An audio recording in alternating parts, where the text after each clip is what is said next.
মাঝে মাঝে যখন মনটা ভীষণ খারাপ থাকে তখন সেই খারাপের সঙ্গে কেউ সঙ্গ দিতে চায় না।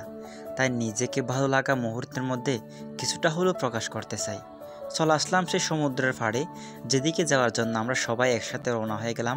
তো আজকে আমরা চলে যাব মেরিন ড্রাইভ দিয়ে সোজা পাটোয়ার ট্যাগের পরে টেকনাফ। কিন্তু আজকে আমার খারাপ লাগার মুহূর্তগুলোকে যখন আমি ভালো লাগার মুহূর্তে পরিণত করতে পারবো, হয়তো নিজেকে অনেকটা প্রশান্তিতে পরিপূর্ণ করতে পারবো ইনশাল্লাহ।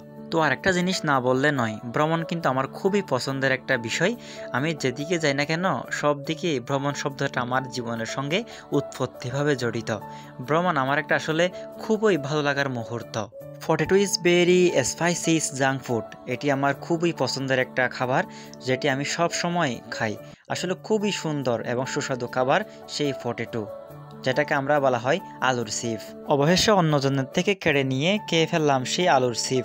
সেখান থেকে চলে যাওয়ার পর দেখতেছি অনেক জেলে ভাই মাছগুলা বিভিন্নভাবে ভাগ করতেছেন তাদের সেই পছন্দের মাছগুলো। তারা তৎক্ষণিক কিন্তু নিয়েছেন সমুদ্র থেকে। আসলে নিজের ভালো লাগার মুহূর্তগুলো আমি মানুষকে প্রকাশ করতে চাই না, একমাত্র নিজের অনুভূতিগুলো নিজের কাছে রেখে দিই, যা সৃষ্টিকর্তার কাছে একমাত্র প্রকাশ করি। আমরা এখন বর্তমান এসে গেছি টেকনাফের যে কতগুলো দেরি একটা নাটক অপূর্ব ভাইয়া এবং তানভীর স্যার আছে যে নাটকটা হয়েছিল। আসলে সেই নাটকের যে মানে মেন পজিশনটা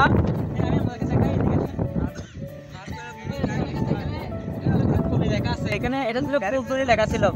যে নাটকের মধ্যে আমরা সবাই দেখছি এই ফুলতলি নামে যে নামটা ছিল, আসলে এটা হচ্ছে এই দৃশ্যটা তখন এখানে ছিল এই ফুলতলি নাম লেখা ছিল। আর এখানে এটা কেউ আসছে না, সেজন্য এখানে আছে তলে শুধু। আসলে এই জায়গাটা হচ্ছে এদিকে মাদারবনিয়া, এটা হচ্ছে পাটুয়াটাকির পরে, হয়তো আপনারা অনেকে জানেন।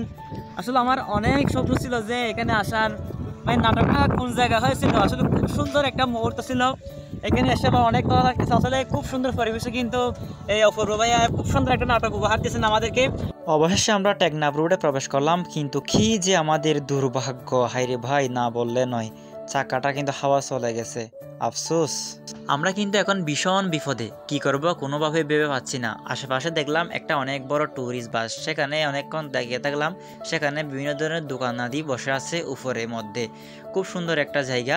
আসলে আমি এদেশে না তাকিয়ে প্রায় 2-3 ঘন্টার পর সন্ধ্যা কিন্তু নামিয়ে আসতেছে, তাই টেকনাফের দিকে না গিয়ে সোজা আমরা চলে আসলাম ইনানির দিকে। সেখানে কিছুক্ষণ সমুদ্রের পাশে বাতাসের হাওয়াগুলো অনুভব করলাম, আর সেই অনুভবে ভরে গেল আমাদের মনপ্রাণ। প্রায় সবাই গেছিলাম সেই সমুদ্রের পাড়ে, যেখানে আনন্দকে আরও অনেকটাই অভিভূত করতে পারলাম। সো আজকের দিনটা কিন্তু আমার জন্য খুবই একটা ইন্টারেস্টিং ছিল।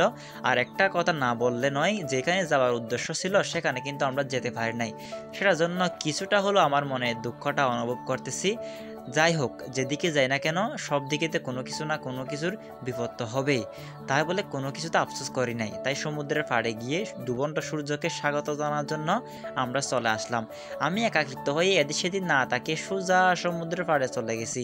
আরে ভাই, সমুদ্রের যে বড় বড় ঢেউ দেখলে কিন্তু আমার ভীষণ ভয় লাগে। তাই সমুদ্রের কাছে গিয়ে পানিগুলাকে ছুঁতে ভীষণ ইচ্ছে করে, কিন্তু ছুঁতে পারি না, লবণাক্ত পানি তো তাই। আরেকটা কথা না বললে নয়, কারোর প্রতি যদি আপনার হিংসা অহংকার চলে আসে, তাহলে সমুদ্রের পাড়ে গিয়ে কিছুক্ষণ অপেক্ষা করুন, সমাধান কিন্তু আপনি অবশেষে পেয়ে যাবেন। সংক্ষিপ্ত সময়ে কিন্তু আমাদের সেই সূর্যটা ডুবে গেল, তাই বাড়ির উদ্দেশ্যে রওনা দিলাম। অনেক কিছু বলে ফেললাম, কিন্তু সবই তো আপনাদেরকে প্রকাশ করতে পারতেছি না। অনেক আনন্দ করলাম, একসাথে গেলাম, সবাই অনেক কিছু করলাম। তো দিন শেষে যেহেতু বাসায় চলে যেতে হচ্ছে, তাই দিন শেষে আমিও বাসায় চলে যাচ্ছি, সূর্য ডুবে গেছে। তো আজকের মতো এখানে বিদায়। তো আমার সাথে ছিলেন আমার সেই মামা, অনেক ভালো, যিনি ড্রাইভিং করছিলেন, আমরা হয়তো ভিডিওতে দেখছিলেন, খুবই ভালো একটা ড্রাইভিং। আসলে খুবই একজন ভালো মানুষ, যিনি আমাদেরকে এই সমুদ্রে ঘুরতে এসেছেন, তাকে অসংখ্য ধন্যবাদ। তো আজকের ভিডিওতে এতটুকু পর্যন্ত। তো সবাই ভালো থাকবেন, সুস্থ থাকবেন, ধন্যবাদ সবাইকে, আসসালামু আলাইকুম।